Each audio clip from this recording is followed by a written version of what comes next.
Welcome into a new edition of the Going Deep Buffalo Show. Fresh off of a win on Sunday. I'm your host today, Kevin Massare, here with Kevin Siracuse. Briefly talk about that W that the Bills were able to grasp from Sunday afternoon, as well as this big Dolphins matchup. And we have a special guest, Aaron Schatz, creator and founder of DVOA. One of my favorite tools. Anybody that follows me knows how much I like DVOA. So I want to get his insights on week one, what he thought, where the Bills are at, where he thinks the Bills are trending, what he thinks of the AFC East and this AFC East early season matchup. So we'll have that for a half an hour here just shortly coming here. But first and foremost, the show is brought to you by the Summit Center for some of the best autism care in Western New York. Check out the Summit Center. Tonight's show is also brought to you by Dave Dengler and the Larson-Timko Funeral Home in Fredonia. Larson-Timko Funeral Home offering 100% fully guaranteed price and pre-arranged funeral plans with live streaming available. You can give them a call at 716-679-9000 or visit their website at larsontimkofuneralhome.com. All right, Kevin, before we get Aaron on to talk about his takes and opinions from this week, as well as what he thinks is going to come up here for the AFC East and the Bills, and how DVOA is playing out. The Bills' second DVOA offensively.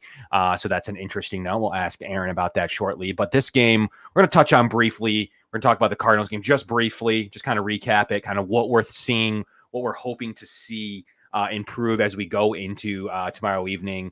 And then we're going to talk the majority of the show about the Dolphins. But give me your takes on how this, maybe your favorite takes from the game, kind of where you think the Bills can take this thing, how you think they can improve, and kind of this dominant offensive performance, as really all the advanced metrics say the Bills finish around second in the league in week one. Yeah, I thought the Bills obviously started pretty slow, falling behind 17-3 early, but they picked it right up and they did what we pretty much intended them to do. I mean, remember last week at this time we were saying that the Cardinals defense is pretty weak and they are susceptible to doing what Josh Allen did to them. Maybe not hurdling Buda Baker, as I'm wearing my Air Allen shirt again.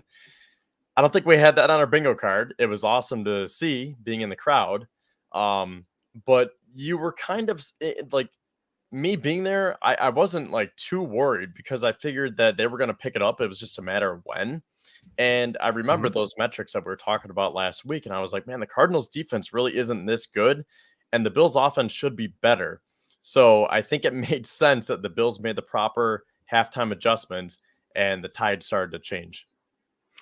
It sure did. And some of the advanced metrics coming out of it, that's more what we're going to focus on. Obviously, you guys have seen all the recaps from the game. It's been 3 days now. So obviously there's been a lot to talk about from that game already. But I want to talk about some of the metrics to come out of that game.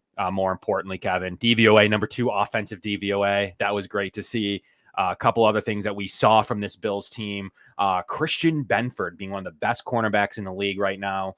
He's preventing separation. Every time he's targeted, he seems to be in the right place. That's good to see. Rasul Douglas also having a great game as well. So the Bills corners have been very much so a strength of this roster. So made sure to point that out. The Bills O-line was very good. David Edwards had a day. One of the best ranking guards in the league. 5th in run block win rate, which was fun to see. And tied for first in pass rate.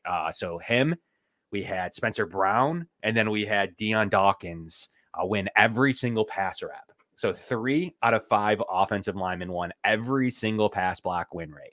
That is absolutely impressive.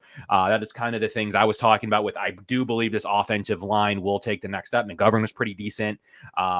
Cyrus Torrence was the weakest link on the offensive line, so I want to see that clean up. But the other 4 played really solid football. It's got to be encouraging, Kevin, to see what that offensive line was able to do. Yeah, because that was one of the, maybe I shouldn't say weaknesses, but one of the questions going into the season is how are they going to respond from the Mitch Morse release? And I thought that could be a big thing to watch for, and maybe it will be, as Josh Allen has noted that they're going to be using the silent cadence in Miami tomorrow night. So that could be the first time that it really comes to fruition, the McGovern to Allen snap rate, and then just the shift from Morse to McGovern in the first place. But as for a Sunday 1 o'clock game at Highmark Stadium, I mean, I was really impressed with what I saw from that offensive line. And you mentioned the corners. Correct me if I'm wrong, but I believe Douglas and Benford were only targeted 3 times throughout that entire game, right? Yes. And that's a testament to just like how good they are. They are lockdown, shut down corners. Now, maybe you can say, well, Marvin Harrison didn't see some of his receivers wide open like Marvin Harrison Jr., but I think that says more about Douglas and Benford than does Murray. And that play was fool's gold, as we say, still shots lie. The Bills had that play covered off of the bat and actually baited Kyler to go elsewhere. Then he ran to the other side of the scrimmage, and the Bills were able to cheat. There's no way maybe Josh Allen could have made that throw. There's no way that the majority of quarterbacks in the league can, and maybe Josh would have even seen them, can make that throw across the field 60 yards. It's possible. And you had Rasul Douglas in trail coverage anyways. It's not as a foregone conclusion as you think. That's how defenses play. They bait you to think to go somewhere else.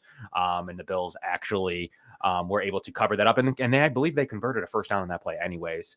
So they made the most of it. It was very difficult for them to even get 8 yards on that play. So anyways, only 8. I tweeted this out. Only 80 yards in the second half for the Cardinals defense, or excuse me, for the Cardinals offense. That was really good to see. Shut them out to a field goal and then a kickoff for a touchdown. Bill special teams is an issue. Just when I thought they had a really good first half on special teams, not as good of a half defensively, they had a really good half special teams wise, and started to turn it on offensively when they had the ball. But special teams wise, they continue to falter. They cannot figure out this kickoff. They couldn't figure out the preseason. Everyone's like, it's just preseason. They don't want to show what they're doing. Like, no, they were actually trying to practice what they would do in these settings. And the Bills just cannot figure out this kickoff thing yet. And we'll get Aaron on shortly, but he was mentioning that the Bills were one team that had a propensity to not kick it through the end zone. The wind could have had a factor there. Seemed like whenever the Bills kicked off, it was into that wind.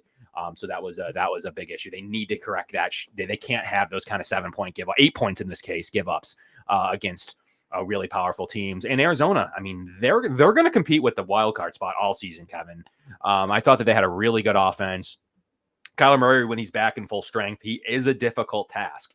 And making sure you're containing him and his running ability and what he's able to do with James Conner. The Bills did a great job on James Conner. So that was good to see as well, not letting the running backs beat you. So all around, I don't want to spend too much time. Did you have any final notes from this Cardinals game before we start talking Dolphins, getting Aaron in here, breaking down some DVOA metrics, getting into some stuff that we're really looking forward to hear shortly? Yeah, I have a few things that I want to say. So number one, you were talking about the special teams. And while I agree that they need to clean up that area of their game, specifically Matthew Smiley, I do want to note that Tyler Bass played a very, very solid game. And say what you want about that final kickoff. I know it went out of bounds, but he was 6 for 6. He had all those extra points and the field goals, and he was kicking into the wind. And just from being there, I can tell you how much it was whipping around. Like now, we're going to have a stretch of a week or two where it's like 80 degrees every single day and sunny, which is great. But on Sunday, it was like 60 and sun, cloud mix, windy. Like it did not feel like opening day. It felt like an October day.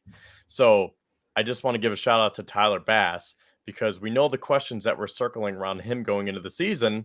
That being said, that segues to my next point.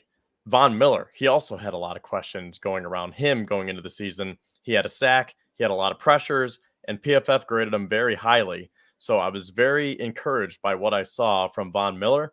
And that segues to the other bookend defensive end, Greg Rousseau. 3 sacks. And as someone mentioned in the comments here, they just named him AFC Defensive Player of the Week. I think that Greg Rousseau has played very solid for his first 3 years, but he's always been hampered by injuries, and he tries to grind it out. He toughs it out. And he has the most sacks he's had in the season was 8, I believe. Well, if he plays a fully healthy season, this could be his breakout year. Like I really see it coming where the league is not ready for a healthy Greg Rousseau in year number 4. Absolutely. I mean, I think Greg Rousseau took that next step. And then to bring up some more stats around this game, some more advanced stats, the Bills finished 18th in pass rush win rate, 39%, second in run stop win rate. So the Bills actually had a really good run stop performance, 39% run stop win rate, being second in the league defensively. And then the offensive side of the ball, pass block win rate, obviously number 1 in the league. Run block win rate, 5th. So the Bills had a really good game in the trenches, being top 5 in 3 out of the 4 major categories, and then being 18th on pass rush win rate was pretty good. I mean, that's a solid game in the trenches. That's what Bills fans have been waiting for. I was pretty pumped up about this offensive line. They played every single snap together last year, now only making the replacement to David Edwards, who is an upgrade to last year left guard Connor McGovern, who I thought was pretty good last year as well. It's absolutely enough. David Edwards has been great. I mean, so far he's been one of the best guards in the league, and what he's been able to do. We'll see if that's able to keep up, but that's been a great thing. And then McGovern's been just as equal to Moore so far. They've been equal. So the Bills obviously all together have another upgrade in their offensive line room, except Osiris Torrance had a pretty poor game. He needs to clean it up a little bit. So we'll see how that looks. But the other 4 offensive linemen had wonderful days. As a unit, they played really well.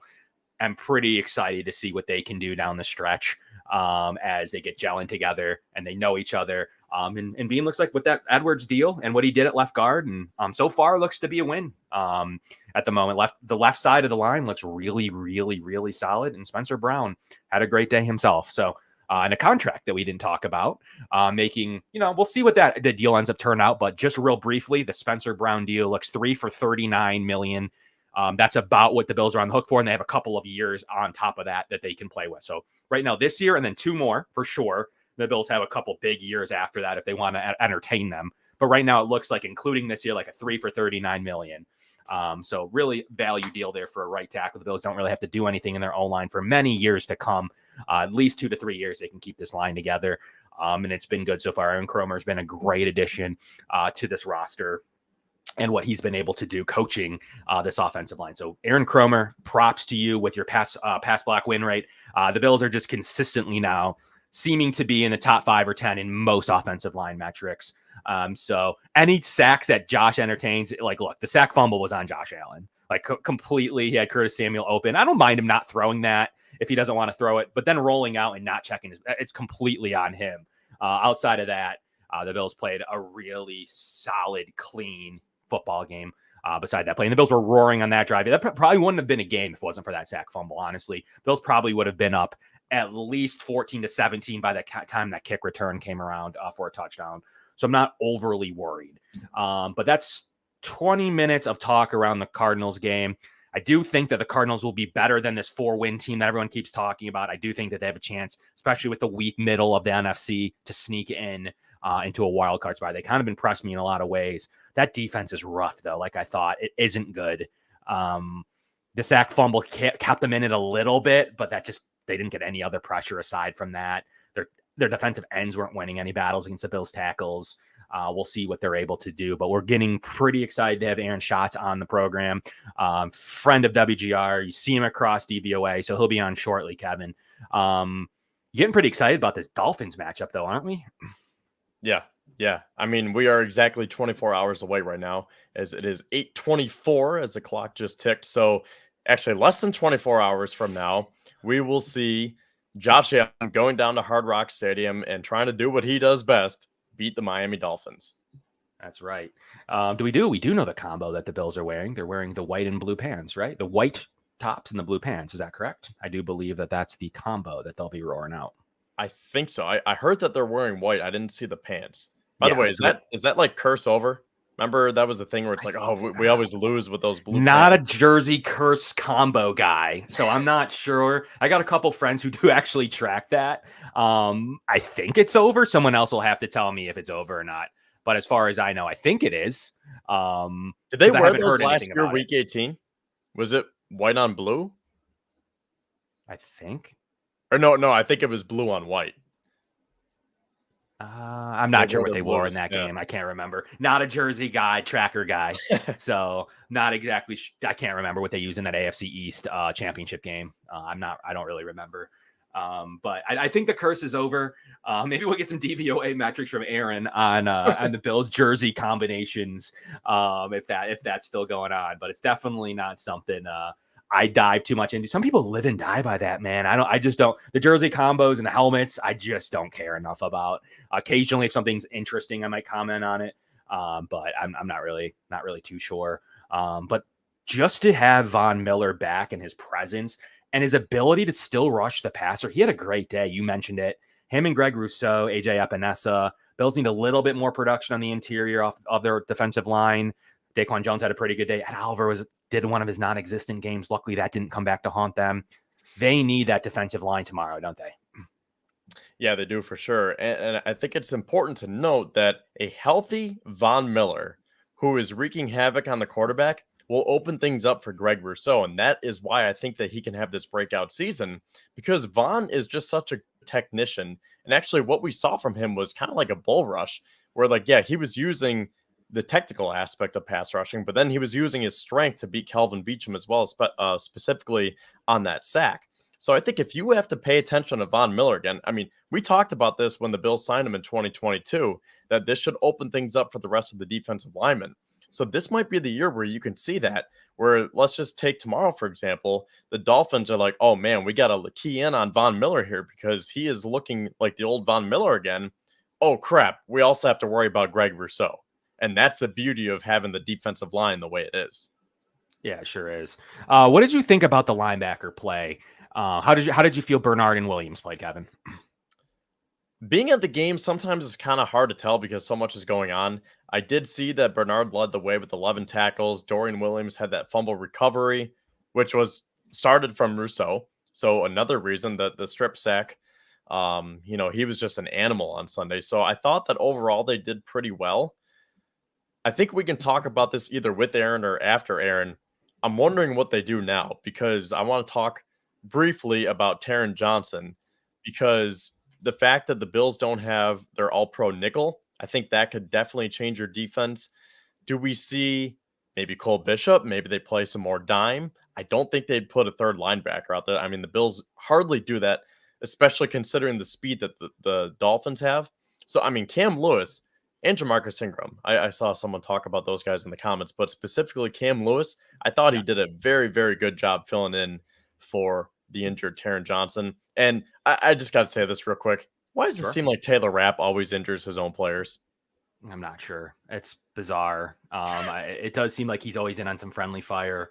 Luckily, McDermott knows what to do with his defense and his defensive backs, but he does seem to always bring down somebody in these football games. It's absolutely insane when it comes to with Taylor Rapp, but he played a good football game. His coverage was good. Watch him film on him. I liked what I saw from him. So ultimately, I don't think at least this stage he was much of a downgrade to a Jordan Poyer. So I guess that's a pretty big note, Kevin. Yeah, and I'm still kind of surprised that Damar Hamlin is the week in and week out starter. I mean, for the time being, I only saw Mike Edwards on the kickoff return for a touchdown as he stumbled into or he got tripped up or something. So I'm wondering if we're going to see a little bit more of Mike Edwards. I mean, speaking of dime, maybe they try to use Edwards in more packages now with Taron Johnson being out, but we'll have to see. Yeah, absolutely. Well, we have a guest of the show. We're excited to have him on. One of my favorite tools that I use to analyze football when I'm looking at opponents. These formulas are better than anything I can come up with. I definitely believe in what they have to say. And a friend of the show, bringing on Aaron Schatz, FTN. Aaron, how are you doing today? Thank you so much for being on. Hey guys, I'm doing good. Good evening. Good to have you, man. Thank you. So why don't we start at the top? Tell us a little bit about FTN. A lot of our listeners have asked about it. I know you made the transition over there just semi-recently. I guess tell us what you do over there and kind of give us some context. It's my second year with FTN, and basically I'm doing the same stuff I've always done, right? I'm doing DVOA and DYAR, and those stats are all available, and I'm writing about them. And FTN is a larger company, though, that does a lot of fantasy advice, DFS optimizer programs for multiple sports, betting analysis for multiple sports, and charting. We do NFL charting, and we have a stats hub now, the stats hub program, where we're going to have DVOA in there connected to charting stats during the season, constantly updated. So instead of waiting for the end of the year to figure out what a guy's DVOA is for quarterback blitzed versus not blitzed, we'll be able to get it during the season, and subscribers will be able to get it during the season, which is pretty cool. That is awesome. One thing I always like to ask, I get asked this all the time about DVOA. At what week does it become a lot more efficient? Now, isn't there a week mark that you say, like after week 4, week 6, it becomes a lot more efficient? Is there a time when people can start to say, okay, this is as accurate as it starts to get? I mean, it's gradual. I don't think there's a week where it suddenly turns on. Right. I start to apply opponent adjustments after week 4. Okay. Okay. So for the first 3 weeks, there's no opponent adjustments. You have to kind of do the opponent adjustment in your head. New Orleans is number 1. Yes, we know they played Carolina. Carolina is bad, right?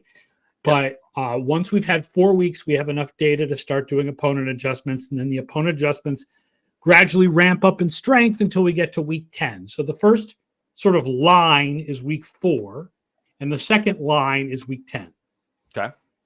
That makes perfect sense.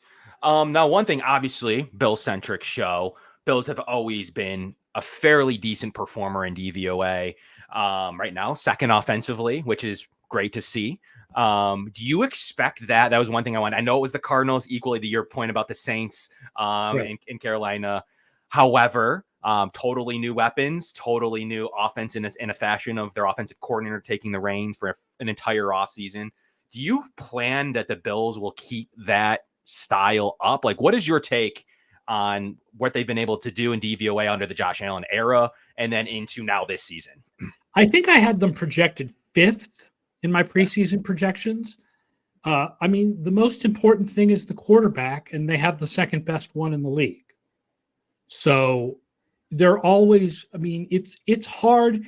It's not impossible for a Josh Allen-led offense to not be a top 5 offense. I mean, there were years where Drew Brees offenses were like 11th or 12th or something. But for the most part, the best quarterbacks are going to have the best stats, and he's one of the best quarterbacks. So just like Kansas City is always going to be up there, and the Shanahan offenses are always going to be up there, Josh Allen is always going to get the Bills up there as far as offense goes.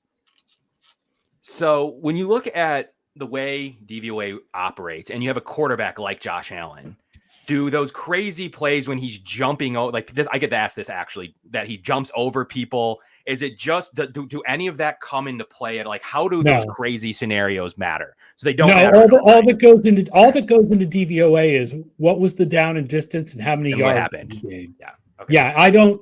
There's no judgment for how cool the play looked. Awesome. There's no adjustment for how difficult. There's no degree of difficulty adjustment. But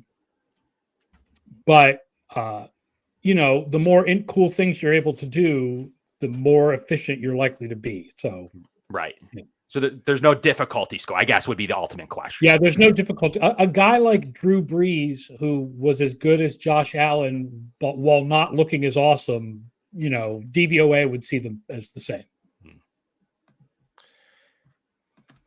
Hey, Aaron. So I'm familiar with your work through WGR. So correct me if I'm wrong, but you've gone on there in the past for fantasy, correct? Well, I mean, I do fantasy advice. Even though I work for a site called FTN Fantasy, I'm not mostly a fantasy guy. Mostly I'm talking about wins and losses. I mean, if so much of analysis in the NFL these days is either gambling focused or fantasy focused. And if you're going to put me in one of those two bins, I guess my stuff is more useful for gambling, but it's useful for fantasy as well. I'm mostly just talking about why teams are winning and losing. I guess I was thinking, are you friends with Mike Shope? Do you guys do fantasy together, or is that someone else? No. That'd be fun if they invited me to be in a league. But no, I mean, I'm only friends with him in that I'm on the show all the time. Okay, I think that was someone else that I was thinking of. So that being said, I'm not as advanced as Kevin is with DVOA. So for someone like me, and I'm sure there's a lot of viewers out there who are wondering, like, can you just kind of break this down from all the way at the beginning, like what it stands for, how you calculate it, how you invented it, like all this stuff? Sure. What it does is it gives every play a success rating that is based on the down and distance. And then it compares that to a league average baseline that's adjusted for situation and opponent. And what's important to know is that 0 is always average for that year. So anything above 0 means good offense or good special teams. And anything below 0 means good defense. And so when you see 15%, you're like, that's a good offense. And when you see minus 15%, you're like, that's a bad offense. And if it's minus 45%, you're like, that's Bryce Young. So I created it. It's based on some ideas from the book, The Hidden Game of Football. That's where the success values come from. But the real breakthrough I made was comparing based on the down and distance and the situation so that you weren't giving all kinds of credit to guys who just happen to get the ball in 3rd and 1 a lot, and then adjusting for opponent strength, which especially, over the course of a whole year matters, and also matters for like first half and second half of the year. I think it's Pittsburgh is the team I'm thinking of. Pittsburgh's schedule is so much harder in the second half of this year that it's going to be really important to look at their first half stats with opponent adjustments, because they're going to look a lot better than they really are. And then they're going to go play the meat of their schedule in the second half of the year. So that's like pretty much what it dumbs down to, is like the down and distance. And that's how you get your calculations, essentially. Yeah, I'm trying to think about things like a coach. So thinking about things in terms of situational football, right? 3-yard gain is bad on 2nd and 10. 3-yard gain is good on 3rd and 1. So it matters what the down and distance is, whether your gain is success, because you have to remember that in baseball, the only goal is to get to the next base, right? There's nothing in baseball where if you get to second base quickly, they take third base away and you get to go right home, right? But in football, there's 2 goals. One goal is to get 10 yards, and the other goal is to get a touchdown. But if you get 10 yards, you get more opportunities to get a touchdown. So both goals are important. So you have to look at gains situationally. Okay. Yeah, that makes sense. So when you look at, one of the cool things you have is a stats hub. So if anyone, we'll throw your link in our bio as well, on the show. But one of the the new FTN stats hub is awesome. Yeah, like I've been lost in it. Like you can see versus pressure, air yards, advance. You can see, obviously the quarterback, and in terms of rushing, there's so much stuff on Stats Hub. There is, and to Kevin's point, there is some fantasy side of it as well that you can look at. You can see in the red zone. I mean, you can see all usage and base. Right, who gets passes in the end zone? Yeah. Yes, there's so much. Stats Hub is really cool. Was that something you just added? Was it last year or was it this year that it came out? They added it this year. Yeah. This year, yeah. Okay. I was going to say, I don't remember seeing it. I wasn't part of the programming, but I think that they've made the user interface pretty useful. Yes. And it's awesome to have all that data and really be able to present it in a way where, again, like with DVOA, like I've always computed DVOA for various charting categories, but I never could really do it until the season was over. Now we're going to be able to do it in the middle of the season. Like, here's DVOA when they rush 4. Here's DVOA when they rush 5. And here's DVOA when they rush 6 or more. Obviously, some of the sample sizes for those are very low early in the season. But, we're going to, by the time you get to week 8 or 9, you're going to have some interesting data there. Yeah, you sure are.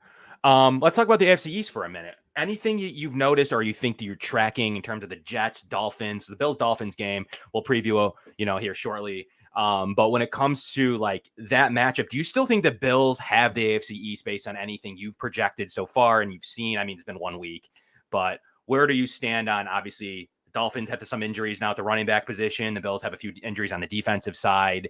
Do you still think it's Josh Allen's? Do you still think it's their division to have? Give us a breakdown of what you think on that, or do you think the Jets are going to come out and actually start to perform at some time? So where do you stand on this? Or the Patriots apparently beating Joe Burrow? No, the Patriots are frisky, and in the preseason, I was very high on the Patriots compared to the market. But what that means is that I thought they could win 6 or 7 games, right? The Patriots are going to shock people with some of their wins this year, and they already have.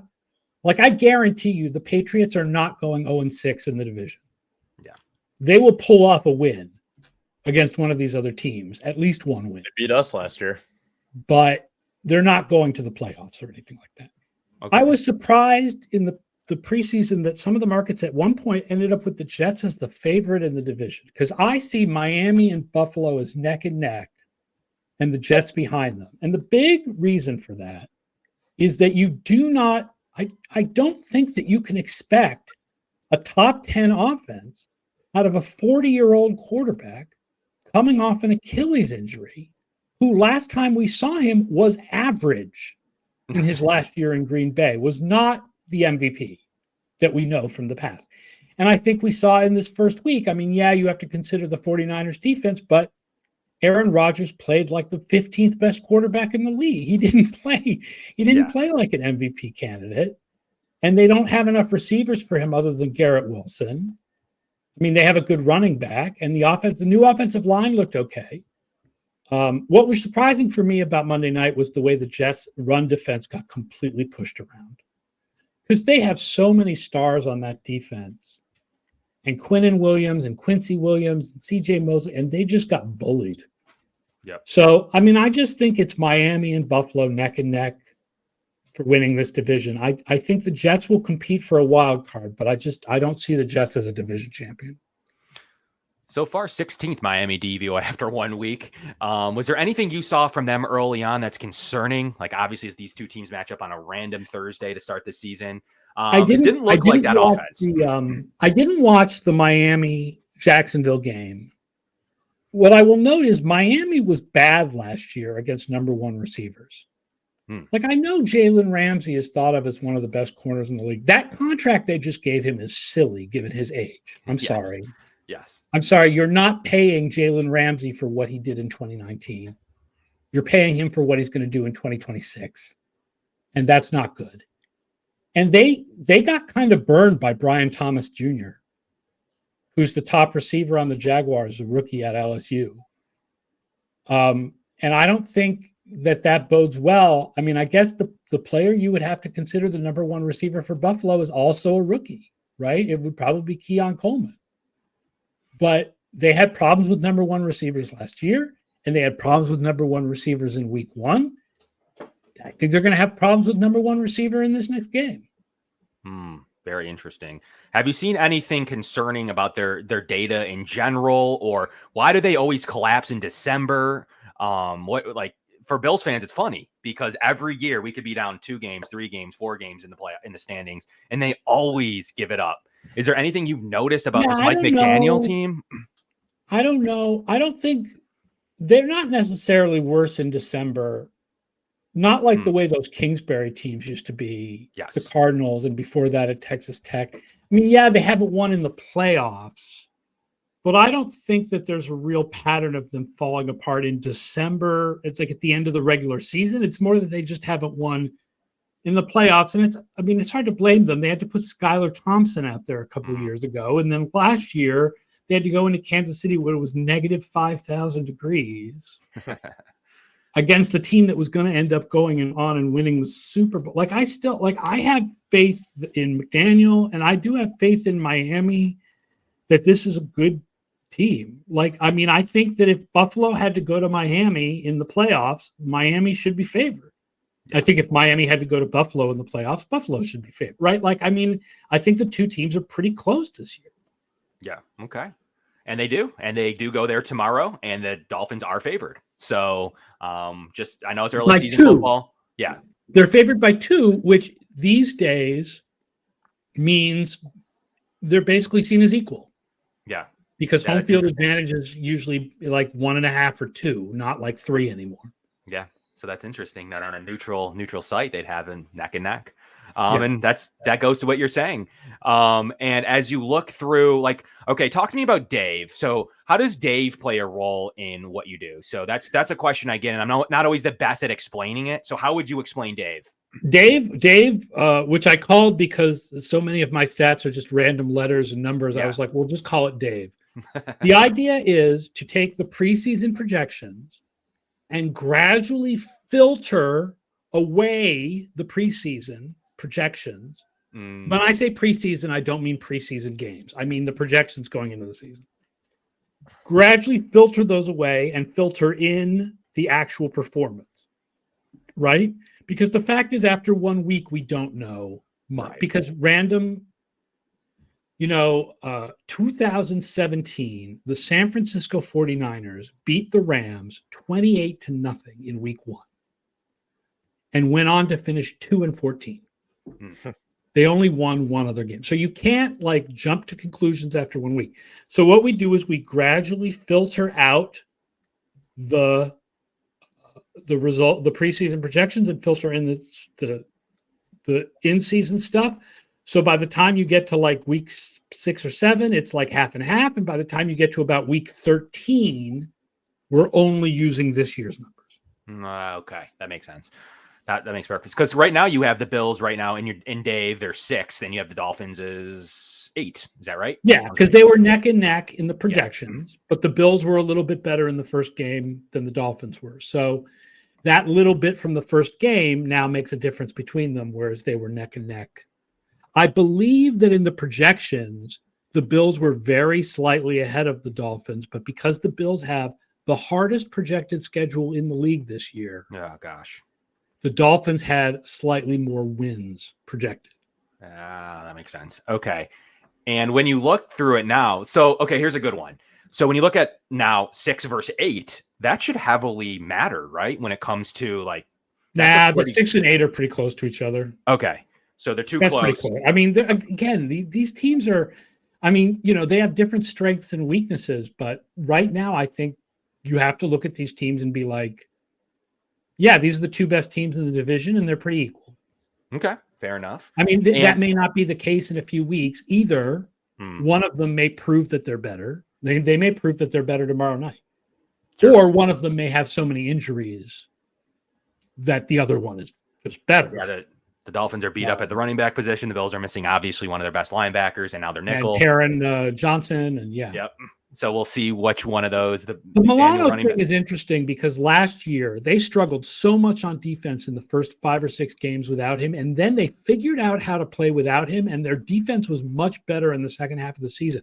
So I wonder how much that figure out how to play without Milano is like rolled over to this year. I think they have an idea. They used that heavy dime. They brought in another McDermott used to be one of these guys. McDermott used to be like, I do nothing but nickel. That's it. Never base, never dime. Now they started playing some dime last year. And you were talking before I came on about Mike Edwards. Like, I think that makes sense that if you like have less depth at the linebacker position, use Edwards. Aaron, speaking of last year, I'm curious because this was a huge point of contention between Bills fans, even media members, content creators, Ken Dorsey versus now Joe Brady. And we were saying, like, I know the DVOA was better with Dorsey. Yeah, that's what I was going to say. I want to stop myself short of saying that it was great. But I remember the Dorsey truthers kept saying, well, look at the DVOA. And then the people on the other side were saying, for people who prefer EPA was the same. I think it was better with Dorsey. What happened in the second half of the season is the offense was actually slightly worse, but the defense was much better. And that's why the Bills were better in the second half. It wasn't because the offense was better. The defense got better after they fired the offensive coordinator. I was going to say, so based on your rankings, did Dorsey have better numbers than Brady? Yeah. That's crazy because, see, I'm one of those guys that I was looking based on the eye test, and there are some other numbers that help with the Joe Brady argument, saying, well, look at they were 6-1. They had this going. They had that going. It was more balanced. Josh Allen looked more comfortable. So I'm trying to look at those metrics, but then you get the other side. It's like, well, look at the DVOA, look at the EPA. The defense was much better. That's part of the reason why they were 6-1. But yeah, I mean, I understand that there was more running game. Allen looked more comfortable. Like, I understand the eye test thing. The numbers say they actually were a better offense under Dorsey. Not like it's a huge difference. Not like it's not like they went from like 5th to 30th or anything. Yeah. But yeah, they were actually slightly better with Dorsey as the coordinator. Can you just explain that to me? Because I know we're past Ken Dorsey, but last year when people were making that argument, I was like, I just don't understand it. So now, I mean, we have the guy who can explain it. So can you just explain why Ken Dorsey's offense? Here's a theory that it has nothing to do with Dorsey or Barry, that it's about Stephon Diggs either getting injured or getting old. Because Stephon Diggs declined significantly in the second half of the season last year. And you can explain the drop in the Bills' offense entirely with Stephon Diggs. In fact, you can even argue that maybe they were slightly better, that if Stephon Diggs had been that bad in the first half of the season, they would have been better under Brady than Dorsey. Because the Stephon Diggs injury / aging, I'm not exactly sure what he collapsed in the second half of last year. That was very important. Yeah, I mean, it's a much talked about topic still, like to this day, is Diggs. Yeah, because it sort of depends on how much, like, this trade was a good idea. If you think it was an injury that he can come back from, then the Texans probably win the trade. If you think it's aging and he's not going to necessarily come back from it, then the Bills win the trade. Yeah, we don't know yet. 2 short touchdowns last week. Short touchdowns. I don't think tell you much. Ultimately, they don't. Fantasy's great, but ultimately, what does it tell you? Practical and as far as your football team, not much. The Bills looked like they were spreading the ball around. They have some young, spry weapons. Keon Coleman, you mentioned him, is the Bills' number 1 receiver based on targets, catches, routes ran, pretty much all the early season metrics. So that's very interesting to say that. Will that matter in terms of how much different is he than a last year second half of the season Diggs? That's what the Bills are, remains. And then Khalil Shakir, obviously his contact balance and what he's able to do on a play-to-play basis. Most Bills fans think Khalil Shakir needs to touch the ball a lot more. Yeah, I like Shakir a lot. So yeah, I'm not a Curtis Samuel guy. I've never been a Curtis Samuel guy. Like, he just seems like just kind of a guy to me. It's fair. That's the concerns I had. But I really like Shakir. The only thing that I had was that he was picked by Brady. Brady will tell you that. And he did perform in Carolina underneath Brady. Hasn't really performed since. But ultimately, he had a decent week 1. He came off that turf toe. Was open. I think his separation score was pretty high. So ultimately, the Bills are going to play off that. But you're right. I saw the contract and I was like, well, if they really think that that's the way they want to go, fine. But I would have gone a different direction. But Curtis Samuel's much liked in what he can potentially do more than what he has done over the last few seasons. So we'll see if he's back and healthy as early as tomorrow. By the time you get to the age he is now, you've probably reached your potential. I think so too, but we'll see if there's something Unless untapped you're, what was that tight end a few years ago? Gary Barnford or whatever his name was for the Cleveland, who suddenly had a big year at age 30. Gary Barnage? Yeah. Yeah. Unless you're Gary Barnage, by the time you hit this age, you're probably what you are. Okay, question on special teams, and everyone's talking about it. The Bills 2 years ago, number 1 in DVOA. Last year, they struggled a little bit more. This year, they had a disaster start, in my opinion. How does this new rule play into this? Like, how does that play based on the expectation? Do you even know yet? How does this work? Yeah. It really feels like we're going to get to a point where every team is just kicking touchbacks unless there's too much wind. So what happened?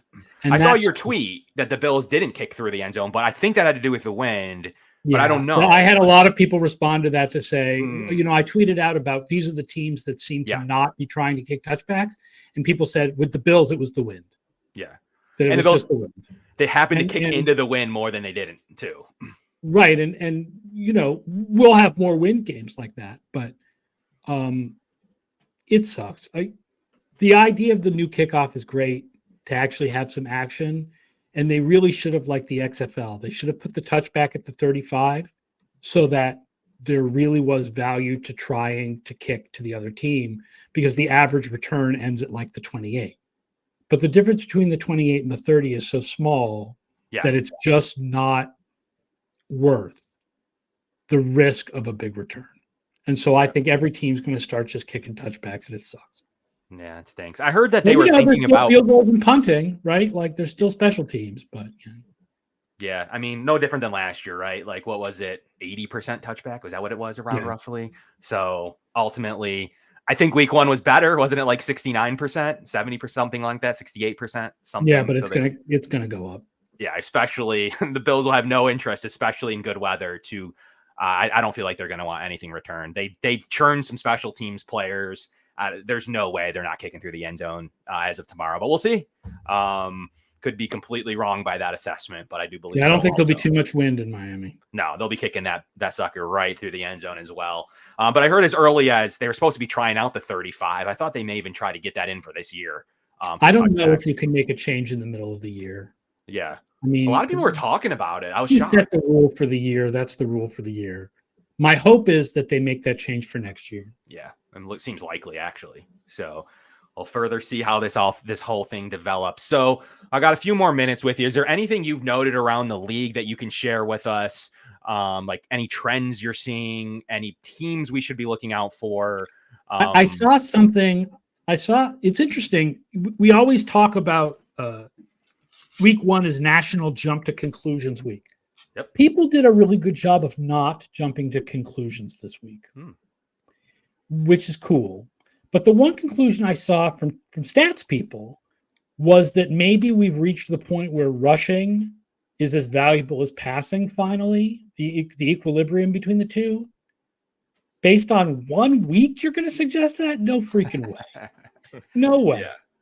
Plus, the value of rushing over the last couple of years has heavily been about quarterback runs.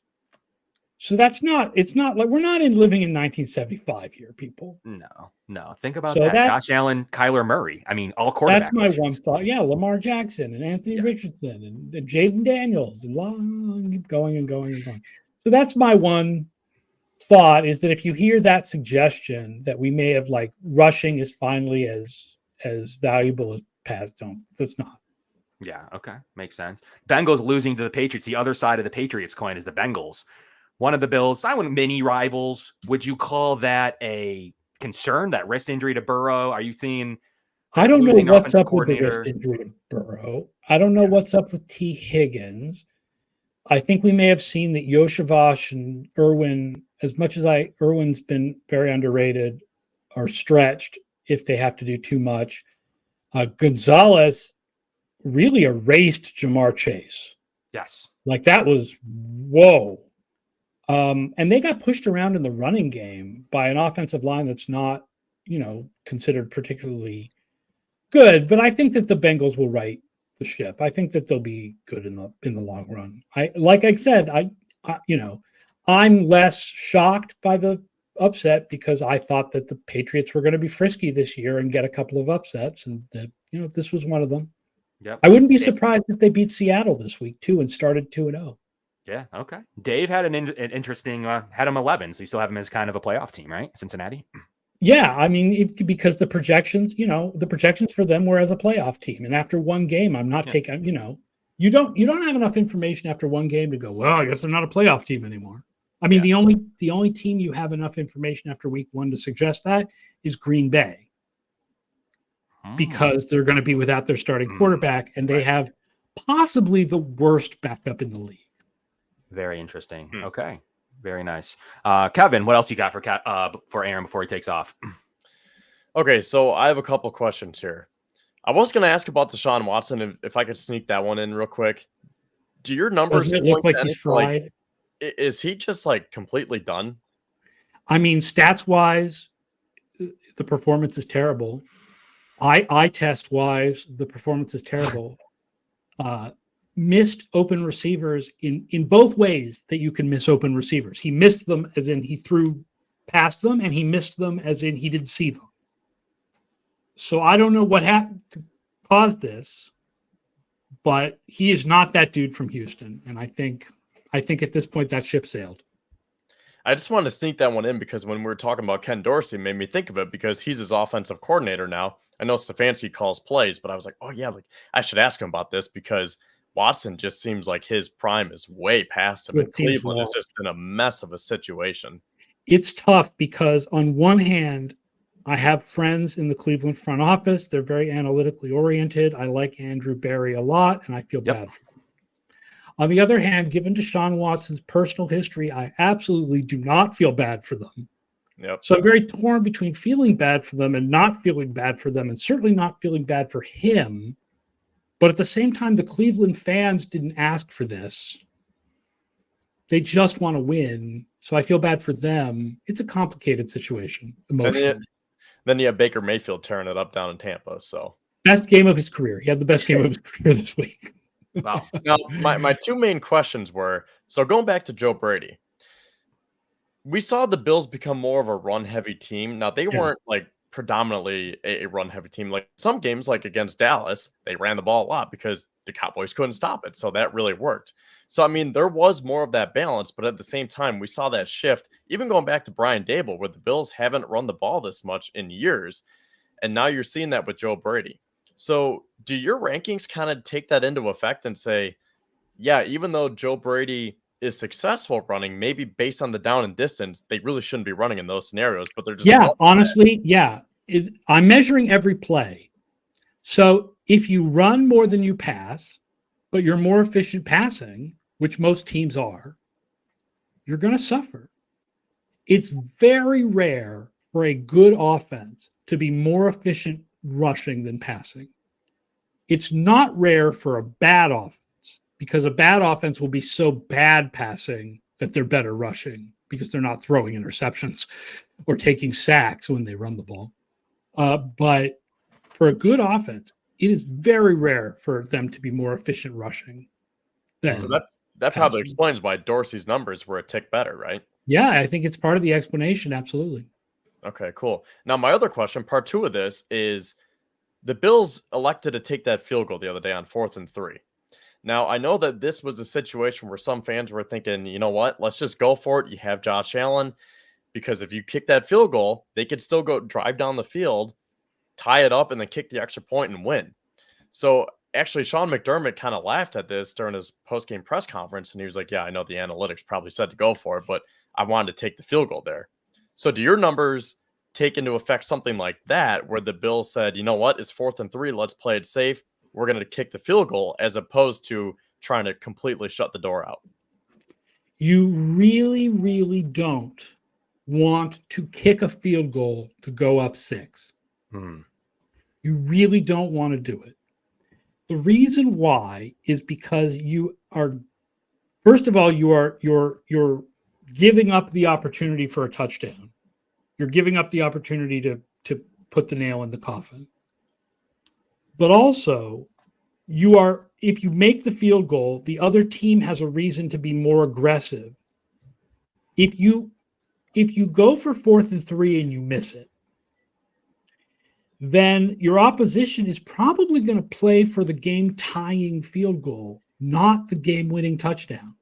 They're going to play conservatively and try to take you to overtime, in which case you're a 50-50, right? Whereas if you kick the field goal and get it, they're going to need to play aggressively to try to score that touchdown. And if they make that touchdown, they kick the extra point and they beat you. And they get that 4th down too. Right. So if the issue was kick a field goal versus turnover on downs, then you would kick the field goal. Yeah. But when the issue is kick the field goal versus a chance to put the nail in the coffin with a touchdown, but if you don't get it, you turn it over on downs. It's almost always that going for it is a better choice than kicking a field goal to go up 6.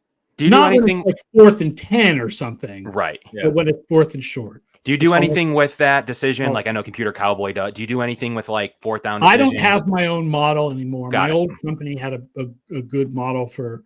I use other people's models for like 4th down decisions stuff now. Yeah, got it. Josh Allen's injury had something to do with that. Like his hand was a blimp by the end of the game, his left hand. I have to imagine that had a little bit to do with potentially why they would have kicked the field goal there. And I understand that 4th and 3 is harder than 4th and 1. Yeah. But it's just, you want to stay away from the field goal that goes up 6. It's just not usually a good idea. How about up 7 or 8 though? You kick it, right? Yes. Okay. Just making sure. But also the one thing we didn't mention on this play, kicking into the wind where Bass has missed in the playoffs this direction, as well as sure it should be given 85% of the time, but in that condition, maybe 70. Right. He got it, but he got it, but the odds that he was going to get it we're just assuming he makes it on top of it all. Which a lot of times is not how it works. Like, especially when it comes to that 39 yarder, which is usually a gimme, but the wind, it may not be quite a gimme. You never know when that gust comes. That is the biggest thing I'll say about that wind in Buffalo is could be completely fine the next thing you get hit with a wind, as Bass mentioned in the playoffs against the Chiefs. I always remember a game against the Patriots in 2008, the Matt Castle year. I swear to God, the uprights were like bent. It was so windy. Like that game, I always remember was insane. They played the Patriots in the win game a few years ago. Oh yeah, then there was the game where Mac Jones threw the ball 3 times. Yeah. It was actually moving. Like I can't believe they tried to kick. It was insanity. And all they did was run with Ramondre Stevenson, and Mac Jones didn't throw a pass. Yep. That was it 3 passes? Yeah, threw like 3 passes all day. Yeah, that was ridiculous. 1 of 3 or something. Great for analytics. Aaron, appreciate you coming on. Where can people find what you're working on in FTN? Tell us about what they can get, what they can subscribe to. Yeah, it's really good stuff. Just like scout around FTNFantasy.com. The Stats Hub has so many good stats. The optimizers are really good for DFS, not just for football. The golf guys are really good. Like, I know nothing about golf, but like they win a lot. You also find me at Twitter and Threads at Ashots NFL, ASCHATZ NFL, and I'm still writing for ESPN some, so you'll find my stuff there as well. Who wins tomorrow's Thursday night game, Bills or Dolphins? What do you got? I mean, I'd say 55% Dolphins, 45% Bills. I feel these teams are really close. You go slightly with home field advantage, but if A-Chain doesn't play, then it's really 50-50. Yeah, that's where I stand too. I don't think he will. That high ankle looked bad, so we'll see if he is able. Maybe he's able to suit up. I just picked up Jeff Wilson in a league where I have Christian McCaffrey. So go Jeff Wilson. Go Jeff Wilson. I think you'll see him, in my opinion, at least a lot. So, Aaron, thank you so much for coming on. We'll have you on again, maybe in the off season. It was really a pleasure, and look forward to your work. I'll be on it all season. If you ever tune in, we'll be talking DVOA at some point in our show. Thank you very much. Thank you for using Appreciate you. Yeah, anytime. Thanks for having on. Bye-bye. See ya. That was Aaron Schatz. What a great guest. Gave us a lot of great knowledge, Kevin. We're going to break down the Dolphins game. He picked 55-45 Dolphins. I think that, in his unbiased opinion, it works. Because you look at the matchup. I think those running backs, the way that the Bills play them when they don't have one of them, is usually pretty strong. And they just always seem to have an answer for Tyreek Hill. Like, that is the number one thing that Bills do well, is they always have a plan for Tyreek Hill. Jalen Waddle's gotten him a little bit throughout time, but that was with some backup DBs.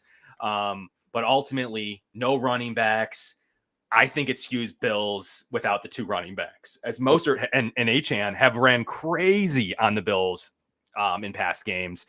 Jeff Wilson's not a slouch, but I don't think he's where he used to be in terms of being a serviceable backup. And then, obviously they have the backup Jalen Wright, who's going to be active for the first time himself. So what a great guest, though. It was a fun one, wasn't it? Yeah, I feel like I learned a lot because, I've been one of those guys. I kind of told Aaron, not that I've been against DVOA. It's just not something that I've been brought up with, I don't use it as much as you do. So I think that's why we complement each other so well, because I'm more of the eye test and I have my own stats that I use. You have the eye test too, but you also use DVOA and EPA. And I think we kind of blend it together sometimes, which is why it works. So I appreciate him coming on because I definitely learned a lot. And that makes sense now, where it's like, why were people saying that Ken Dorsey's offense was better than Joe Brady's? Because it clearly wasn't. It was so stale, vanilla, predictable. And that's why, because of Aaron's rankings, essentially, and how he formulates it based on the down and distance, because you have a higher chance of a success rate when you're in passing situations than running situations. I think also he brought up a couple of reasons. The Bills' defense was actually better, as well as one of the bigger other things was Stephon Diggs. Like the topic we talk about all year, he definitely probably played a role in those statistics. He was really good early in the year, and that probably did alter the data in Dorsey's favor late in the year. It was mostly James Cook, a lot of good decisions by Josh Allen to go on that run. They ran a lot. So as we know, it's not as successful on a play-to-play basis to run as much as Aaron had just told us, right? So it's especially not when you have someone like Josh Allen. Right. It's not as sustainable. So that's probably also, you piece all of that together, and there you have it. So if you're running really well and the team decides to figure out how to stop you, you're in trouble. Not that the Bills are. They have Josh Allen. But that, I think a lot of that comes into play with, generally speaking, like going run heavy isn't going to be as effective. DVOA is just a great tool to use in terms of saying, this is what this team has done to date.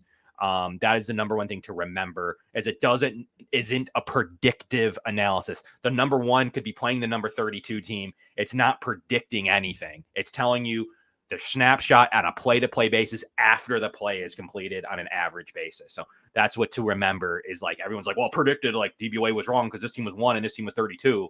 It's not predictive, right? So that's always the thing to remember. And the one thing I do like, though, is EPA per play. It's just another way to look at DVOA, in my opinion, on a player basis or team basis. The Bills finished number 2 on offense, 0.2 in EPA per play. That means that on a basis of say 0 is even. The Bills were 0.2 better on every single play than what they were expected to be. So that's how good their offense did play underneath Joe Brady. And I think the real comparison will be Brady this year to what Dorsey was able to do in the beginning of last year. If you really cared about comparing it, I don't think it's relevant any longer. I don't really care. The Browns got blown out. It's not really that big of a concern to me with Ken Dorsey. But as we look at tomorrow, let's talk about it. Let's talk about keys to the game. Let's talk about how the Bills are going to hone in and beat the Miami Dolphins 11-1 in their last 12 through Josh's rookie year. They've lost on a warm weather game that was really hot. That they just didn't have enough players to get it done. The Dolphins hung on, even though the Bills hung 500 yards on them. Other than that, the Bills have dominated this series. What do the Bills need to do tomorrow specifically to get a W? I have 2 words. Josh Allen. Now, clearly, we're going to get into it more. There's more than just Josh Allen. But, this is the one time where you can seriously say that this is a game plan. It's Josh Allen, because he completely tears up the Dolphins every single time. So as much as we're going to get into the different offensive players and the defensive players and the schemes that they can run, and speaking of Joe Brady, we'll probably talk about how he can construct the game plan and the offensive attack. But this is really Josh Allen's game here. Now look at the stat, Kevin. This is just insane. So Josh Allen has 9 more total touchdowns against the Dolphins in just 12 career games than Tua Tagovailoa has ever had in a full regular season. Allen has 38 total touchdowns against the Dolphins. The most Tua has ever had was 29 total touchdowns, and that came last year when he played a full 17-game season.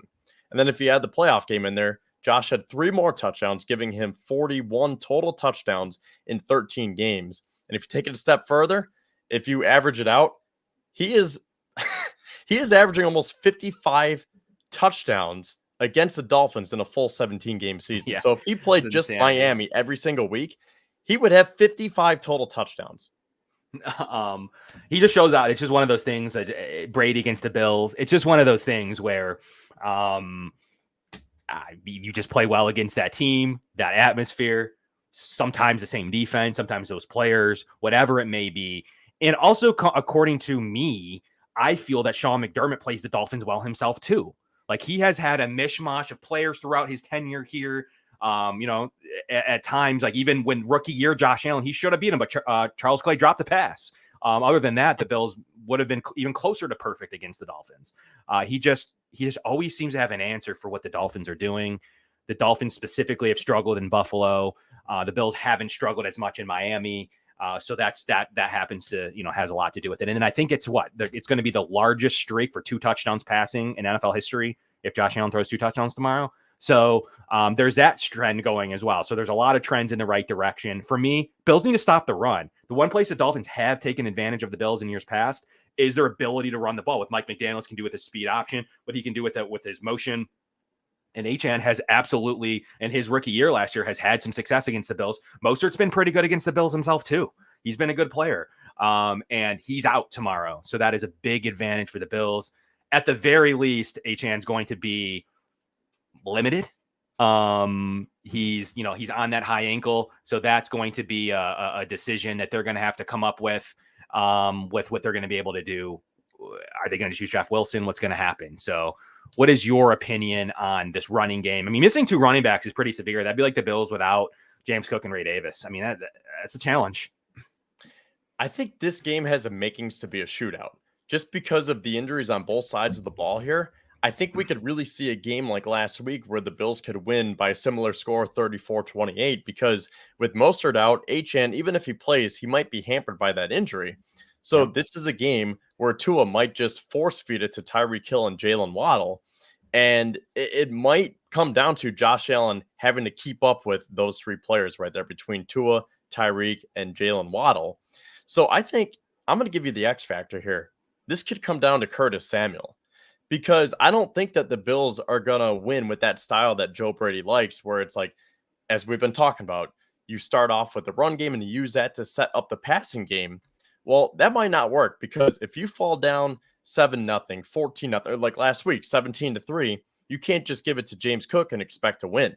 So if you're trying to keep up and, keep on the gas pedal here to keep up with this high flying offense, I think that this is going to come down to Josh Allen making plays, and that doesn't mean he has to hurdle a bunch of Dolphins. But we saw what happened to Kincaid last week, right? Like Arizona was ready for it. They bracketed him. He had 1 catch for 11 yards, 2 targets. That's it. Khalil Shakir, I think he's steady Eddie, so he can do his thing. Keon Coleman, I thought he had a very nice game making his well, I was going to say regular season debut, but his NFL debut. 4 catches, 51 yards, led the Bills in receiving.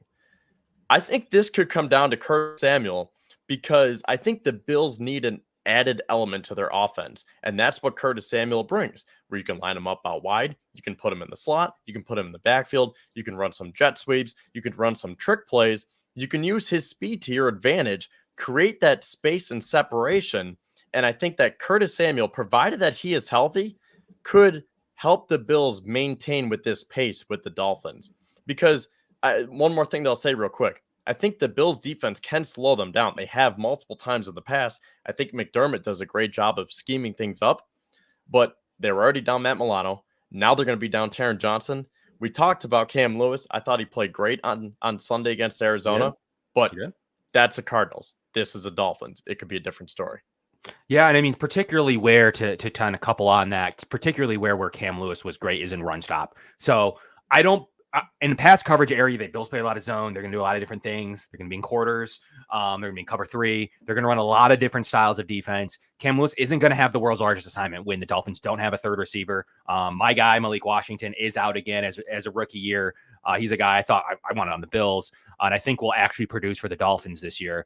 But he is out tomorrow as well. And then Raheem Mostert's out. So you're really looking at the 2 receivers, maybe Achan if he's available. I mean, I'm not a Jonnu Smith guy. I just don't think that they have 2 great weapons, some of the best weapons in the league. But outside of that, they're very top heavy. So that's going to be very interesting to see how that all plays itself out in terms of, do they have enough weapons? So Cam Lewis won't be as exposed as he could be against maybe a dominant slot receiver that could really take advantage, even though the Bills would have mitigated that anyways with a lot of zone to help him out. But I do like what Cam Lewis is able to do. It's really good in run stop. So that's where I'm going to be the most excited to see Cam Lewis as another safety dropping in the box. Should the Bills unleash Mike Edwards tomorrow? We talked, Kevin, what did I get right? I got Cole Bishop being inactive last week on the show. I said that it just didn't make sense. They had to find another spot somewhere. And unfortunately did come at the expense of Cole Bishop. But without Taron Johnson this week, do the Bills roll? Obviously, you probably keep Cole Bishop maybe active, depending on if they call up a corner tomorrow. I don't think they need to. Or what do you do? Do you now use Cole Bishop now that you don't have that third safety? Because that was Cam Lewis. All of this time we were talking about who's the third safety. We were talking about that on the show last week. It was Cam Lewis. It was the first safety off the bench. And then he had to go and play the nickel corner role. And then we saw a little bit of Ingram. So the Bills went with the UB special in Ingram and with Cam Lewis over Mike Edwards. And then Cole Bishop was obviously inactive, and Kyrie Elam's in there somewhere. He still can't play over those 2 guys either. So I just don't know what's going on with Kyrie. But do the Bills ultimately see Mike Edwards tomorrow finally, or what's your opinion? Yeah, I think the Bills have to change things up for a couple of reasons. One, the Taron injury. And as we've been alluding to, they did that last week where Jamarcus Ingram was actually that dime defensive back. So this is a week where we could see, as we've talked about here, Mike Edwards or Cole Bishop. And I'm almost leaning towards Bishop because let's not forget the other reason here why I think it's important that they change things up. Jordan Poyer's on the other side, and Poyer knows everything that the Bills do in this defense. So you might want to throw some splash plays out there to try to throw him off because the Dolphins are picking his brain. They want this so bad, and they are just going to Poyer all week here saying, like, what are they going to do? How do we stop Josh Allen? And he's doing his best because he wants to prove to the Bills that they shouldn't have gotten rid of him. So I think that this is a week where you sprinkle some more dime looks in there, and that's where we could see Mike Edwards or Cole Bishop come down. And maybe they do put Ingram there, but with Cam Lewis projected to be in the slot again, I'm thinking 1 of those 3 players, if not 2, or maybe even all 3. You just kind of rotate them through, change up the formations a little bit. I talked about this on the outset. The Bills never put that third linebacker out there. Someone said, I think this is a call into One Bills Live. Someone said, put Joe Andreessen out there. This isn't the week for that. I like Andreessen. I like the thought of a third linebacker, but when you have to compete with the speed of these wide receivers, now granted, like you said, they're very top heavy, but Tyreek Hill and Jalen Waddle, you need some different looks on that back end. So I'm curious to see what McDermott can draw up. Yeah, it's not going to be the week that they make any drastic changes like that. So I don't believe you'll see Joe Andreessen tomorrow. In fact, I mean, I don't think you're going to see many big changes at all. It's just going to be who's going to take over Cam. It's ultimately who's going to take Cam Lewis's third safety role. That's the open position. Is it going to be whatever they did with Ingram last week, or is it going to actually be Mike Edwards? I think. Look, with Taron Johnson down, like it's got to be Mike Edwards' time. You signed him, like unless there's some issue we're not talking about. This has got to be Mike Edwards' time. Like you've already behind. Go ahead. No, I was going to say you've already been behind Cam Lewis. I mean, now it's Mike Edwards' time. Yeah, I think you're right because we talked about Edwards last week. He's kind of like that center fielder where he's a little bit better in pass coverage than run defense. So, I mean, maybe you can rotate it through where it's like, okay, we kind of like this situation better. We'll put Ingram back there. Or if you want to change things up, maybe even Cole Bishop. That's where you can make his debut. But that's a lot of pressure for a rookie. I know Cole Bishop tested very well with his RAS score. I think it was a 9.82, which is one of the best scores in history since they started keeping track of these rankings here. But I'm not sure if this is a week that you'd want to test that with Bishop.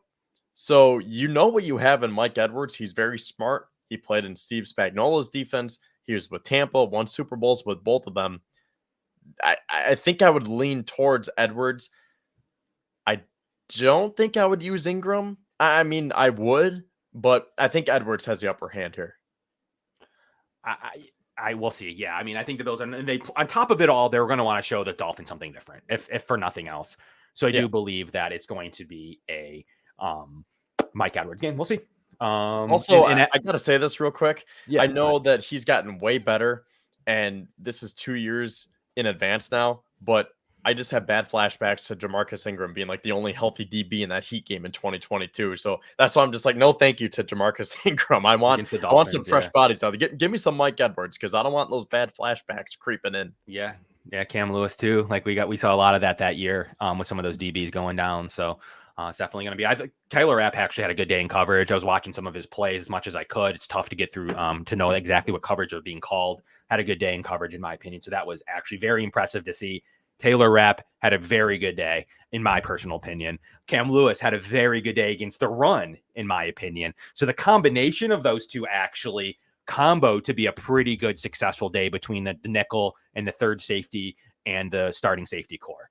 DeMar played fine, and ultimately, still going to be his job for now. But I would like to see Cole Bishop in these games as soon as possible. I think he's having now his training camp preseason as the Bills are approaching this game. Maybe as soon as you can implement him in the defense, as soon as this 10-day break that the Bills will have after this game. So we'll see if they make any changes there. And we'll see if Taron Johnson goes on IR. I heard that there could potentially be a break of some sort in his arm, from what I was able to gather. So we'll see if that's true.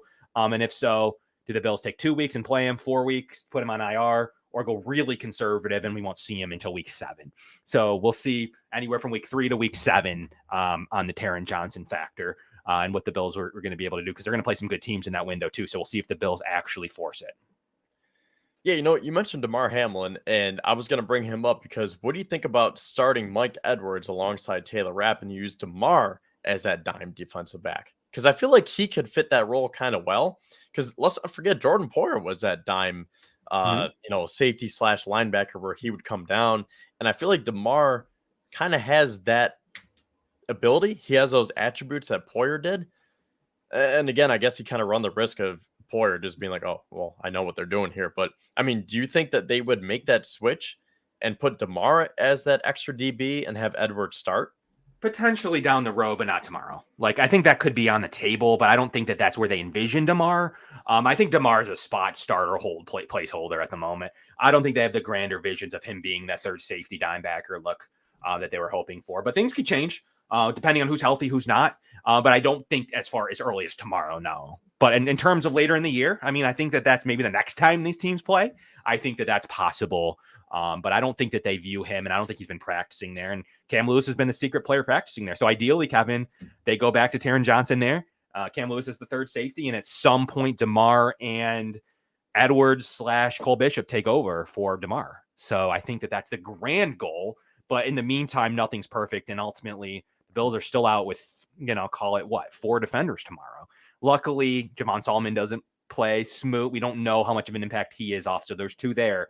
But the other 2, in Matt Milano and Taron Johnson, are 2 staples of the Bills defense. So 2 reserve guys, 2 staples. I don't think Solomon would have been active anyways. So that's not the world's biggest deal. He would have been with Smoot out. That's the funny part. But you're talking about the Bills' 4th and 5th defensive ends. And Casey Tuhill goes from 6 to 4.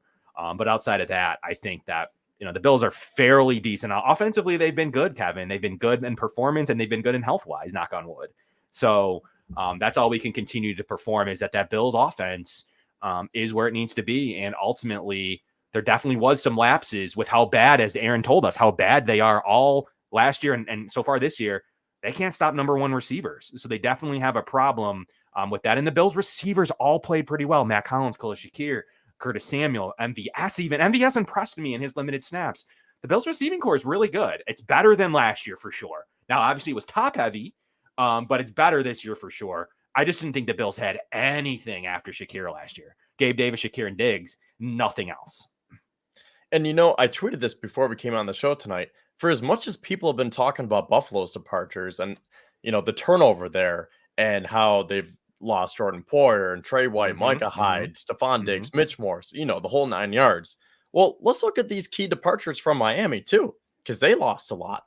Starting with Christian Wilkins, who I'm sure is very upset right now that he won't be able to touch Josh Allen tomorrow night.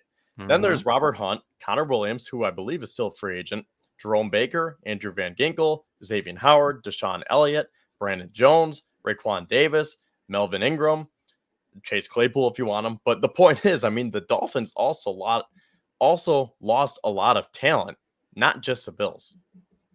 They have. And that ultimately showed. Like, they were really bad in their game. They were worse than the Bills in their game early on, especially. They needed a Travis Etienne fumble, a really strong play by Holland to even save that. Game was over. If Travis Etienne, if they doesn't make that crazy play for the fumble, that game's over. The Jacksonville Jaguars win that game. So, that's what it takes to have a player make a play. But ultimately, they were at a much big concern of losing that game as well. So, it's going to be a battle of who is going to be able to overcome some of these early season challenges that both teams have, and what the Dolphins are going to be able to do with potentially a running back out, another one banged up, and a couple of running backs do help this Miami Dolphins offense go round. So that's something that I'm looking out for as well, and what these backup running backs are going to be able to do for the Dolphins tomorrow. And if you look at their kind of revamped offensive line, Taron Armstead and Austin Jackson played really well, in my opinion. Eichenberg's Eichenberg. He played a good game, but he is still Eichenberg. Robert Jones struggled, in my opinion, mightily. So ultimately, the O-line had a pretty good day. It's been one of their biggest problems. They don't really have a tight end, no tight end play there. So that should be advantage Bills in being able to at least have a little bit of pressure off from having a guy and I'm sure McBride was part of their who the Bills were trying to shut down last week. And the Bills don't have to have that much worry with making sure some tight end doesn't blow them over the middle of the field. So blown coverage all over the middle of the field. So I think that's what, a little bit of a relief for the Bills in that front. And then really on the defensive side for the Dolphins, obviously you have Calais Campbell, going over to Miami, but Jalen Phillips is good himself. He's a good player. And then David Long had a really solid game as well. Jordan Brooks didn't. So Jordan Poyer didn't play very well. Kader Kohu, a guy in the slot that I've liked in many years, did not play good. The corners didn't play good there. So their secondary did not play good at all. Holland is obviously always a really good player, but anybody else they put in their secondary last week did not have a very good game. And beside David Long, no one in their back seven played very good at all. Jalen Ramsey was okay. Made a play. Holland was decent, punching him out, saving the game up front. You got Sealer and Deshaun Hand, who are pretty good, but ultimately the Bills have some winnable matchups against the Miami Dolphins.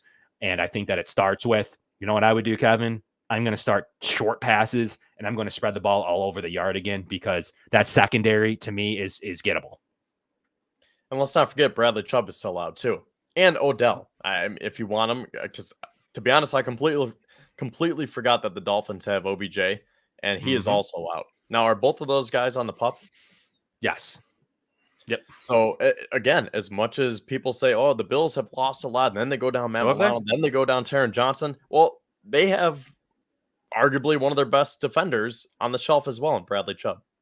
Yeah, they do. So on the shelf for them right now, they have all their backup receivers in Anthony Schwartz, Taj Washington, River Craycraft. You mentioned OBJ, and as well as my guy Malik Washington's out at least for tomorrow. So they're really on like Braxton Berrios and Grant Dubois. Like that's it. Like they don't have another receiver behind their top two. So the Bills will be able to literally double and triple team Tyreek Hill, and that's going to be the goal in my opinion.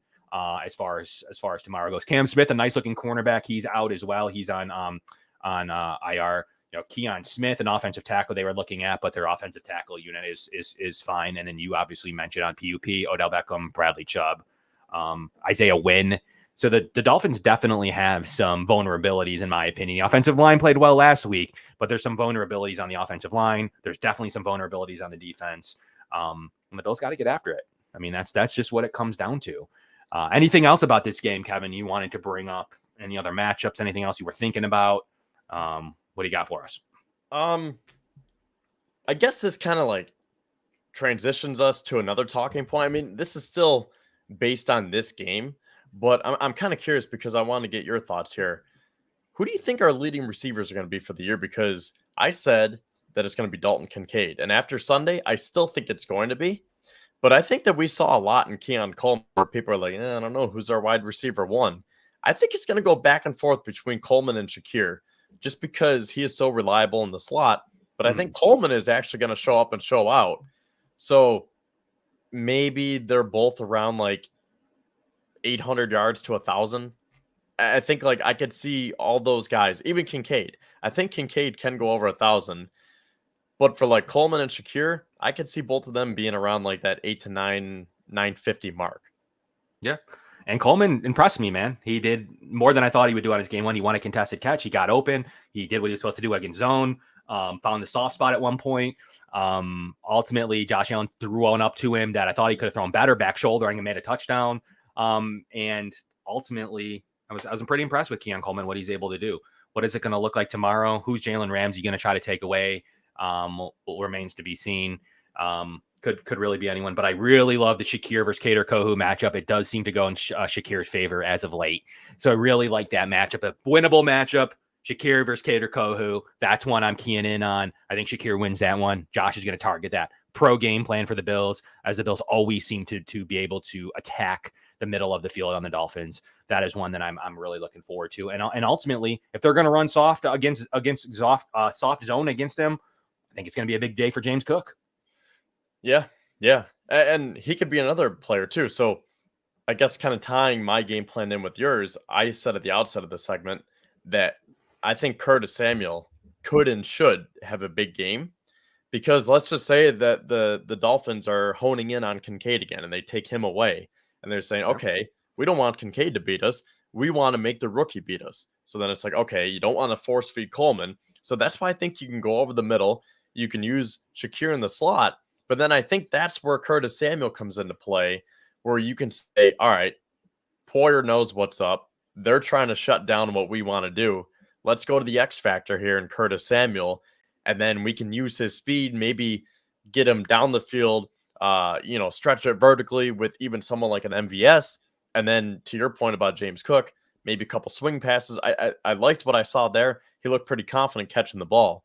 So I think those three players, as much as I'm saying that it could be Dalton Kincaid, Keon Coleman, and Khalil Shakir as like the main core of receivers, I think a game like this, you're going to want to rely on guys like Curtis Samuel, Marquez Valdes-Scantling, and James Cook to kind of offset that.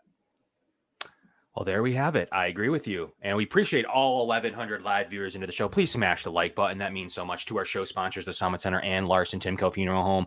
Thank you so much. We really appreciate everybody tuning into Aaron Schatz. And we was able to break down some random stuff around the league, but as well as what he thinks of the Dolphins, the division. Was shocked to see the Jets take the lead in the early AFC betting pools. So a lot of good info that we got from Aaron. So make sure you check out the past segment that we just had with Aaron Schatz. Had a great half an hour with him. As well as broke down the Cardinals game a little bit to start the show. But we got this Dolphins game on full, so it's going to look very, very good early season game to take the division lead. It would be nice for once to continue to have these division W's. Like, I don't want to keep coming back against the Dolphins every single December. To Aaron's point, there is no trend that they're actually, in Aaron's opinion, they're not actually bad in December. It's the eye test would say otherwise. But according to the data, nothing shows that they struggle, even though they've lost multiple games down the stretch, including the AFC East Conference divisional battle last season to end the season, that last game of the year. So I just don't want to chase them 2-3 games, even though we catch them every year, Kevin. I'm sick of having to chase them in the end of December.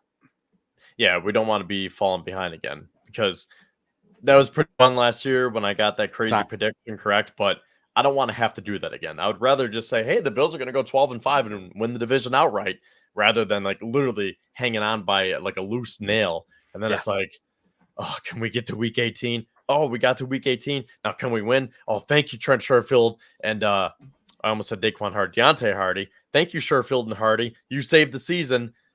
Now we got Kansas City. Well, Pittsburgh, then Kansas City. But that was too close for comfort last year. Well, tomorrow is a good start to this. So the Bills will buy a little bit of early season breathing room, taking a division win and getting ahead on the head-to-head as early as tomorrow. So I think tomorrow is a huge early season game. Kevin, you called last weekend basically a must win. And I'm guessing you must to go 2-0 and to get that division win. I'm assuming you feel the same way, and maybe then you finally buy yourself some room.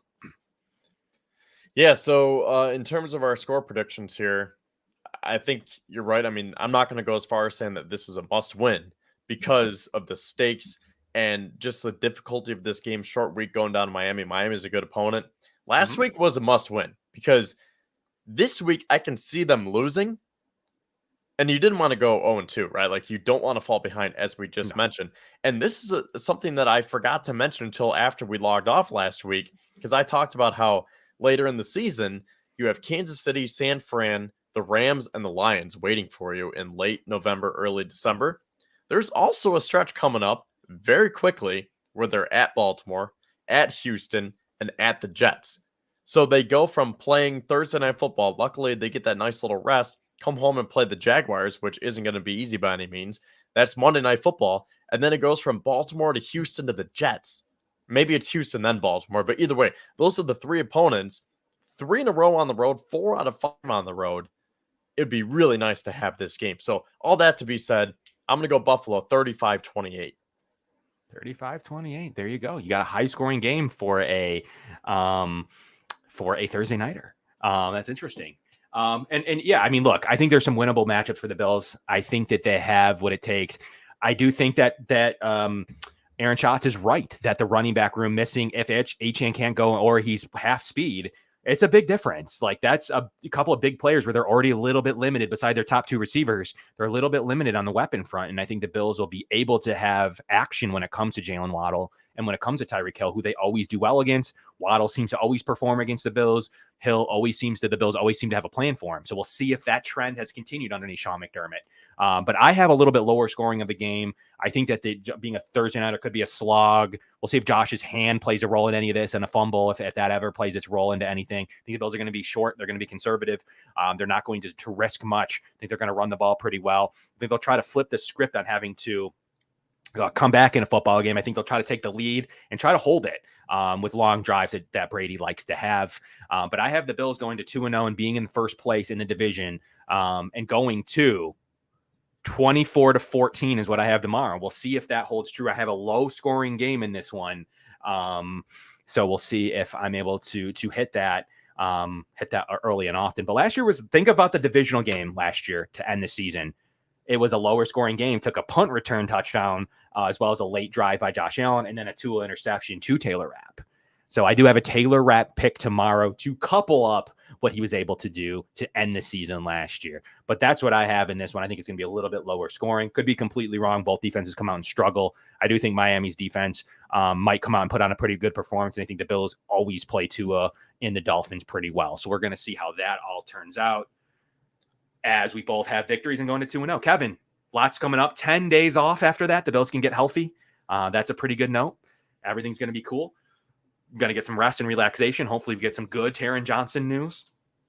as we head into the Jacksonville Monday night game and then into Baltimore and into a couple of early Houston and the Jets in Tennessee. It's kind of how that first portion of the schedule turns out. But I do believe going 2-0 will give them a little bit of breathing room when you play teams like Baltimore and Houston and back-to-back. So any final notes for us, Kevin? What do you got for us to kind of leave the fans on these 1,100-1,200 viewers with? Yeah, I just want to make a note where you were saying that this could be a low-scoring game. The reason that I have it as a high-scoring game is because of all the departures and the injuries. So, we talked about how the Bills have lost key pieces between the offseason and now injuries to Matt Milano and Taron Johnson. And then, again, I'll just pull this up one more time because get the banner off here first. But yes, please. Again, these are a lot of losses that the Dolphins have suffered, not to mention the injuries with Bradley Chubb. And was there another one on defense that I'm forgetting? An injured Dolphins defensive player?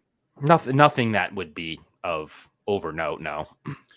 Well, I think just between those departures and injuries and the fact that Josh Allen just completely owns this team, I can't see it being that low scoring. So, and that's why I'm giving it up for the Bills defense too, saying I guess it's more or less between the departures and the injuries for the Bills and then the fact that Josh Allen just tears his team up. That's why I think the Bills offense can score on the Dolphins defense because they don't have as many injuries. They had some departures, but they also made up for it. We mentioned guys like Calais Campbell, Jordan Poyer, Kendall Fuller, Jordan Brooks. So, they do have the pieces. I think it just comes down to Josh Allen. And I think that's where I'll leave it. Like, this is Josh Allen.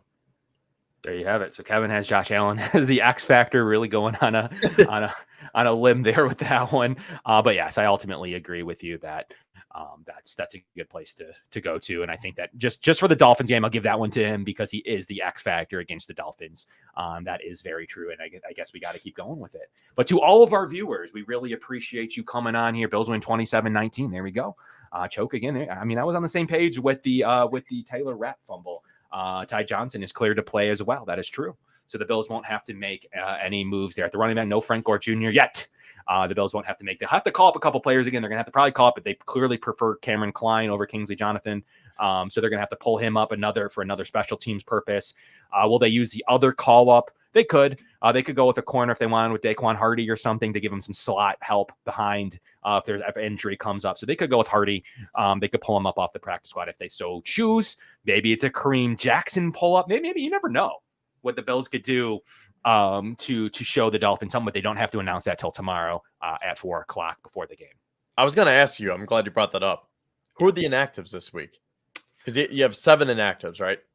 If you call up 2 players, you had to have 7 inactives. Yes. If you only call up one player, you'd have 6 inactives. So it depends how many you call up. So it depends if we're calling up that second player or not tomorrow. They could call up Clapp again. Clearly, they had Clapp ahead of Ryan Vandemark, who's behind Tyron Grable, which is interesting. That's definitely not one I did predict. As well as Cedric Van Pran Granger. They have Will Clapp ahead, more ready to play than both of them. So they could call up Clapp again tomorrow as well if they don't feel like they need to call up a defender. Let's say they call up Clapp again. Just because that's what they did last week. Let's just use that as an example. So if they call up Clapp and same 2 call-ups, Clapp and Cameron Klein. So the 7 inactives are going to be fairly similar. The only difference there may be the Taron Johnson swap. Obviously Taron Johnson is going to be inactive in this one. I think he's going to be really the only difference for the most part, in my opinion, on the inactives. And who would they have active? I think Cole Bishop. So I think. Other than that, it's going to be the same players out as last week with the linebackers, the 2 offensive linemen, the 2 linebackers, the 2 defensive ends being inactive tomorrow. That's kind of my prediction. And then Taron Johnson instead of Cole Bishop. So we're predicting that it'll be Taron Johnson, Joe Andreessen, Edifan Olafosio, Javon Solomon, who's injured, Van Pran Granger, Ryan Vandemark, and Devon Smoot. Yeah, those are probably going to be the 7 because essentially, like you said, you're just swapping out Cole Bishop for Taron Johnson. And on paper, you're like, it's not terrible because Cole Bishop should be pretty good based on what we scouted him coming out of college. But obviously, no one compares to Taron Johnson. But if you had to bring up anyone in that place, at least that spot on the roster, I think Cole Bishop's a pretty solid choice. You know, Yeah, it's I not think like you're just pulling someone off the street and be like, oh, dude, can you please come play for us? Because we're without the best nickel corner in the NFL. At least Cole Bishop is like a highly touted second-round pick. Yep. And then obviously there's some side notes there, like Daquan Hardy could get called up, Lewis Seen, Kareem Jackson, if they want to do something special at the DB position. To Corey Couch to play special teams, maybe they feel they need a boost there. A guy that could come up and play. I thought he had a really good offseason. He's another name to watch out for tomorrow as well. So those are just a couple of DBs that they could call up instead of Clapp if they feel so the need. If they do feel comfortable again going with Van Pran Granger maybe over Clapp. So we'll see how that all turns out. But that is what I have for the inactive. That was pretty good last week. We'll see. Maybe they don't even call up or activate Cole Bishop, and maybe they go with a linebacker or something. I don't know. They could go with one of the two linebackers too to shore up special teams. I don't know. But we'll see how this all plays out. But I do believe Cole Bishop will get to go, and thus bidding Mike Edwards into the game. So that's kind of my prediction so far for tomorrow. But we'll see how it all plays out. Thank you so much, everybody, for tuning into this action-packed edition. We had Aaron Schatz on in the middle of the show. We talked about the Cardinals. We broke down what we think is going to happen in this Dolphins game. We both have W's going to 2-0. So this is going to be a really good matchup early season that the Bills can finally maybe take a lead on the Dolphins. They did last year, though. Don't forget that. And then the Dolphins did catch them fairly quickly. So there's a lot to kind of dissect when it comes to that, Kevin. So thank you to our show sponsors. Thank you to all of our live viewers. Thank you for everybody for tuning in for an hour and 40 minutes. We really appreciate it. Back here next week to break down this game. And obviously we're going to maybe have on a guest to talk about the Jags on Monday Night Football. So we're going to have another primetime game to break down here next week. We'll be a few days farther out next time than we are going to be tomorrow night. So tomorrow night, we'll be right about halftime at this point. So thank you all for tuning in. I'm Kevin. That's Kevin. This is Going Deep Buffalo on the Built in Buffalo Podcast Network. And thank you to our show sponsors as well, and Aaron Schatz for coming on. But thank you to everybody, and we'll see you next week. And go Bills.